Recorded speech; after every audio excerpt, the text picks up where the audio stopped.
Herkese salam, ben Murad. Bugünkü videomuz qısa olacaq.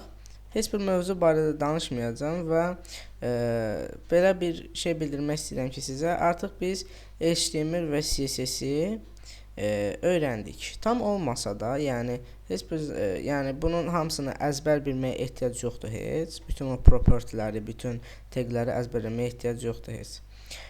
Hamısını olmasa da, yəni ki, müəyyən şeylər öyrəndik və artıq biz templatelər yığa bilərik ki, bunu da biz Business 2 deyə adında bir template yığmışdıq, bu template-i. Artıq bunu yığmaqla biz sübut elədik ki, yəni ki, biz artıq HTML və CSS-i bacarırıq və bunun üstəsindən gələ bilərik.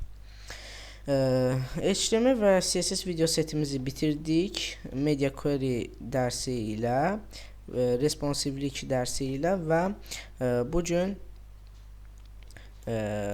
bunun üçün bu videonu çəkirəm ki, yəni bunu bilək ki, artıq HTML və CSS bitdi. HTML və CSS-in dərsləri bitdi. Biz bunları geri istifadə eləyəcəkmi? Əlbəttə istifadə eləyəcəyik. Yəni ki, bunlarsız bir web application təsəvvür edilə bilməz.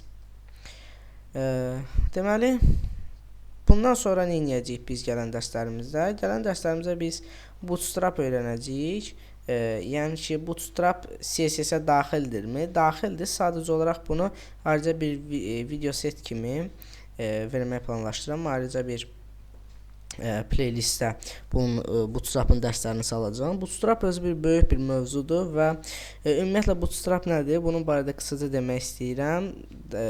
Daha sonra gələn dərsimizdə biz Bootstrap'a giriş eləyəcəyik. Bootstrap sizin yadınızdadırsa keçən dərsimizdə biz responsive dizayn barədə danışmışdıq, media query'lər barədə danışmışdıq. Media query'lərlə siz bəli, görüntünü yaza bilərsiniz. Görüntünü istədiyiniz ölçülərə uyğun yaza bilərsiniz. Lakin burada Bootstrap deyə bir framework var ki, o sizin işinizi qat-qat asanlaşdırır. Gələn dərslərimizə deməyə də söz saxlamaq üçün videonu burada saxlayıram. Sağ olun, salamat qalın, özünüzə yaxşı baxın. Gələn video setimizdə görüşmək üzrə.